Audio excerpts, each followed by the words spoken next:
नमस्कार मित्रों, मैं एसवी भारद्वाज आपका पुनः स्वागत करता हूं। दोस्तों, काफ़ी रोचक जानकारी लेकर आपके समक्ष उपस्थित हूं।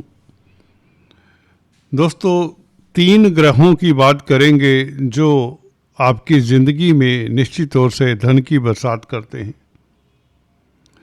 अगर ये ग्रह दोस्तों आपकी कुंडली में अच्छी स्थिति में हैं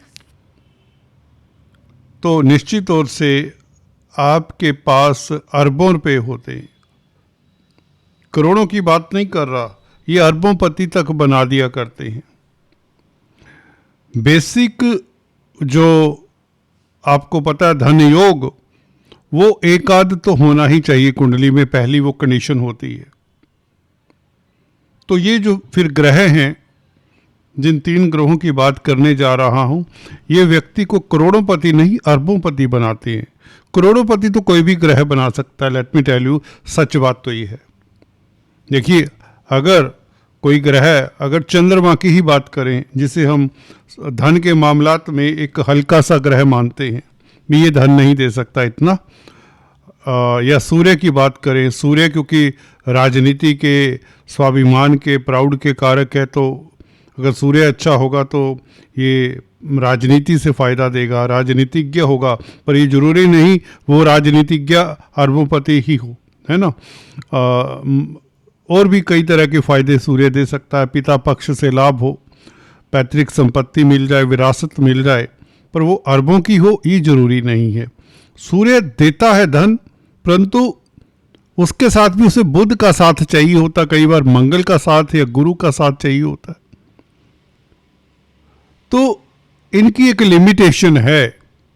चंद्रमा की भी यही लिमिटेशन है, अपनी राशि में केंद्र में हो जाए तो चलिए। ये चंद्रमा पब्लिक से धन देने वाला होता है, ज़्यादातर कंसल्टेंसी से, पब्लिक डीलिंग से, और क्योंकि मन का कारक है, अगर केंद्र में बैठा होता है, अगर इसे किसी ग्रह का सपोर्ट ना मिले तो व्यक्ति ठीक ठाक होता है, बहुत ज़्यादा अमीर नहीं होता। 4th हाउस में चंद्रमा दिग्बली होता है, तो यहाँ पर व्यक्ति को अगर एक आध केंद्र त्रिकोण राजयोग हों तो करोड़पति तक बना देता है। जैसे सूर्य भी बना सकता है, अरबोंपति ये ग्रह नहीं बनाते। हाँ, मंगल थोड़ा सा बेहतर रिजल्ट देने वाला है। ये क्रूर ग्रह है। क्रूर ग्रह दोस्तों जब देने पर आते तो ज़्यादा अच्छा रिजल्ट देते हैं। अगर चंद्र मंगल योग बना हो किसी की कुंडली में, अगर किसी का फॉर एग्जाम्पल मिथुन लगन है और चंद्र मंगल योग बना हो पंचम भाव में, जहाँ पर तुला राशि आती है, मिथुन लगन में मंगल 11वें भाव का मालिक और चंद्रमा द्वितीय भाव का मालिक पंचम भाव में बैठे, तो पब्लिक का धन मिलता है। लक्ष्मी योग, द्वितीयेश और लाभेश इकट्ठे हो गए, एक चंद्र मंगल योग हो गया, दोनों मित्र हो गए, त्रिकोण में हो गए दोनों, ठीक है। तो ये करोड़पति निश्चित तौर से बनेगा। अब वो ग्रहों की बात करता हूं जो करोड़पति से भी ऊपर ले जाते हैं। देखिए, ये हायर स्टेटा के लोग हो सकते हैं, चंद्रमा, सूर्य, बुध, मंगल इत्यादि, गुरु शुक्र के कारण। शुक्र तो दोस्तों भौतिक सुखों के कारक हैं, परंतु इसका मतलब ये नहीं कि ये धन भी जरूर देंगे। इतना धन नहीं देंगे कि 100 करोड़ दे दें आपको, 2-4 करोड़, 10 करोड़, 20 करोड़, करोड़पति समझ लीजिए। गुरु तो बेचारगी में है आजकल कली काल में। जैसे होरोस्कोप्स दोस्तों मेरे पास आते हैं, गुरु जिनका अच्छा होता है वो ज़्यादा अमीर नहीं हो पाते। अच्छा, इस वर्ड को दिमाग में रख लीजिए। गुरु अकेला अच्छा हो तो व्यक्ति पढ़ा लिखा हो सकता है, सज्जन हो सकता है, ईमानदार हो सकता है, अच्छा सलाहकार हो सकता है, सेंटली हो सकता है, संत भी हो सकता है, उसका नेम फेम चारों तरफ होगा। परंतु धन के मामलात में, क्योंकि गुरु अच्छा है, गुरु धन नहीं देगा इतना, धन का कारक होते हुए भी करोड़पति तक बना देगा। पर ये जैसे कहते हैं ना, ये जो इलॉन मस्क हैं, जो आजकल IT वो हैं टाइकून बने हुए हैं, या अंबानी कह लीजिए, अडानी कह लीजिए, जो भी हैं ये, और बड़े बड़े फिल्म स्टार हैं, तो ये सभी अरबोपति गुरु के कारण नहीं बने। गुरु करोड़पति बना देता है। गुरु के ऊपर प्रभाव थोड़ा सा शनि मंगल का हो, दृष्टि हो, देन ये गुरु फिर भी करोड़पति तक बनाता है। ये एग्जाम्पल्स हैं, आप चेक कर सकते हैं। आप अगर एस्ट्रोलॉजी में रुचि रखते हैं तो आपको ये नज़र आ जाएगा। तो ग्रह बचे कौन से दोस्तों? ये सबसे नीचे लिखे हुए जो शनि, राहु, केतु। इसमें भी राहु एक ऐसा ग्रह है जो निश्चित तौर से अगर केंद्र त्रिकोण में बैठा हो तो करोड़पति नहीं, अरबपति भी बना सकता है। जैसे मैंने अभी एग्जाम्पल दिया कि किसी का मिथुन लगन का चार्ट हो और चंद्र मंगल अगर यहाँ पर हो पंचम भाव में, यहाँ पर ऑफ कोर्स तुला राशि आएगी, फिर 7 नंबर की राशि आएगी मिथुन लग्न के चार्ट में। यहाँ पे मंगल के साथ चंद्रमा हो, ठीक है, और साथ में राहु हो, तो व्यक्ति अरबोपति। ये राहु का कमाल होता है। राहु का अपना तो कोई राशि नहीं, कोई भाव नहीं, छाया है। तो ये 3 ग्रह मिलके आपको करोड़पति बनाते हैं, अरबोपति बनाते हैं, बल्कि अरबपति तक बनाते हैं। आज के परिप्रेक्ष्य में करोड़पति तो बहुत मिल जाएंगे, अरबपति कुछ कम हो चले, उतने नहीं होते। तो ये राहु को आप पहले नंबर पर रखिए, जो आपको अगर केंद्र में हो, त्रिकोण में हो, और जिस ग्रह जिस राशि में हो, जैसे कि यहाँ पर हो मेष लगन ही समझ लीजिए, चंद्रमा के साथ हो ये राहु। हालांकि आज ही ग्रहण है, मैं उसी योग की बात कर रहा हूँ।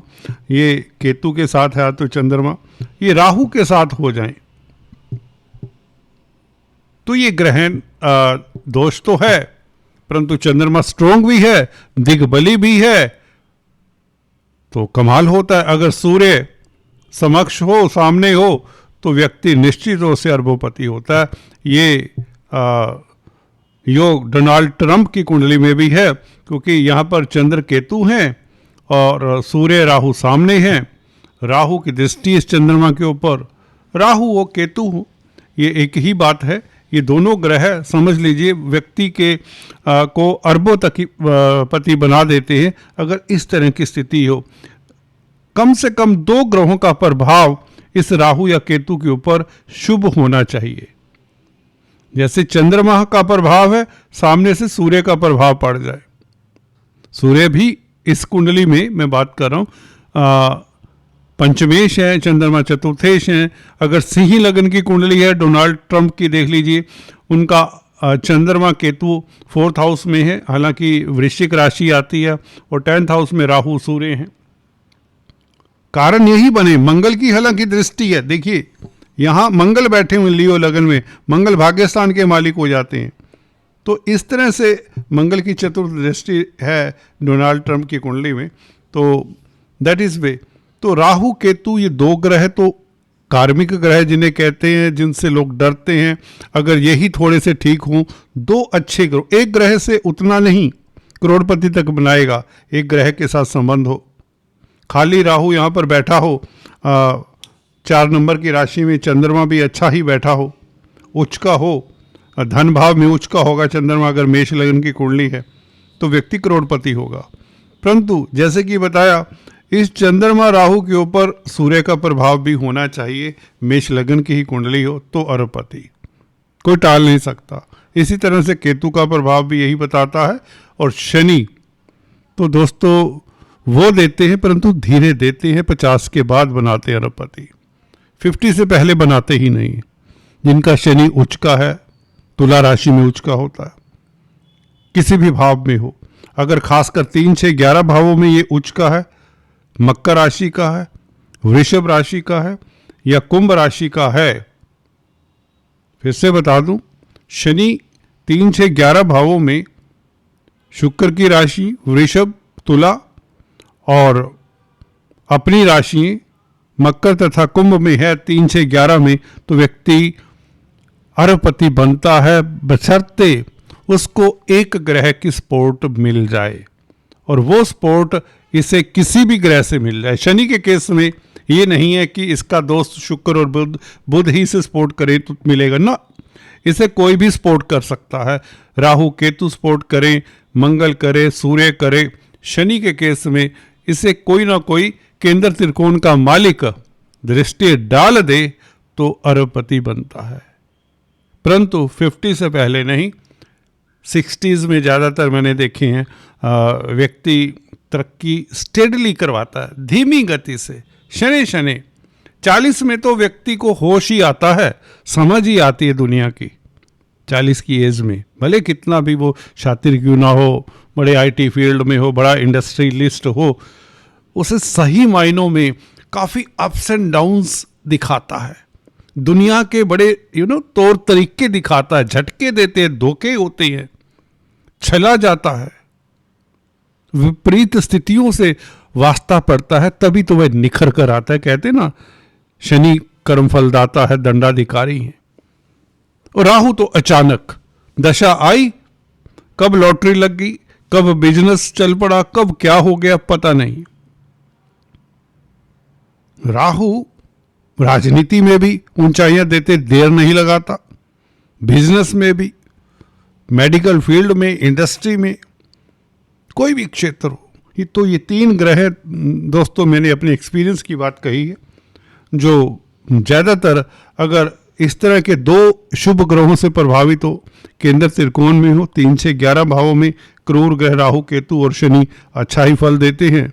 10th हाउस में राहु केतु शनि ये भी अच्छा ही फल देते देखे गए हैं। केतु जरा थोड़ी दिक्कत देता देखा गया है, समहाउ ये प्रोफेशन में कंपटीशन लाता है। केतु 10th हाउस में हो तो इसके उपाय कर लेने चाहिए। जिसका केतु 10th हाउस में हो, उच्च स्थान है, अच्छा है केतु, परंतु इस केतु के ऊपर केंद्र त्रिकोण के मालिकों का प्रभाव हो, युति से हो या कंजंक्शन से, एस्पेक्ट से हो, तो ये केतु राजा बना देता है।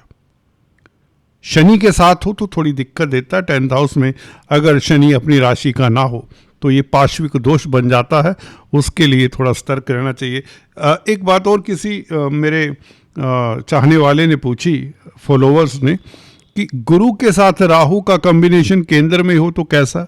दोस्तों, अगर गुरु अपनी राशि में है तो इस जैसा योग ही नहीं है, क्योंकि राहु तो छाया, उसने ये नहीं देखना, राहु कुछ ऐसा नहीं देखता कि एक गुरु साथ में बैठा है। हाँ, उसका स्वभाव तो प्रभावित होगा, संस्कार तो प्रभावित होंगे।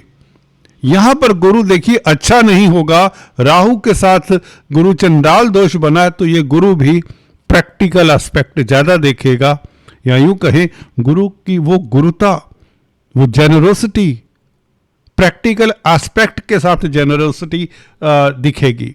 व्यक्ति दान तो करेगा, परंतु उसमें अपना स्वार्थ भी देखेगा, किसी भी पोस्ट में हो, कैसा भी हो। 4th हाउस में हो, लगन में हो गुरु राहु, तो भी कमाल होगी, उसकी प्रतिष्ठा देखने वाली होगी। 5th भाव में, 9वें भाव में तो गुरु राहु को लोग अक्सर देखकर भयभीत होते हैं। वो दाम्पत्य जीवन के लिए हो सकता है। ये लेडीज की कुंडली में अगर गुरु राहु इकट्ठे हैं तो उन्हें गुरु की उपासना करनी चाहिए, राहु के दान करने चाहिए। गुरु क्योंकि पति का कारक होता है, तो लेडीज की कुंडली में ये थोड़ा सा दोष जरूर है। आदमियों की कुंडली में मेरे ख्याल से इससे बेस्ट आज के युग में कोई योग ही नहीं। अगर गुरु मित्र क्षेत्री हो, केंद्र त्रिकोण में हो, अपनी राशि में हो, देख लीजिए दोस्तों, चेक करके देख लीजिए। आज इतना ही, फिर से बात करेंगे। Thanks for watching this video. Please do subscribe, like and share.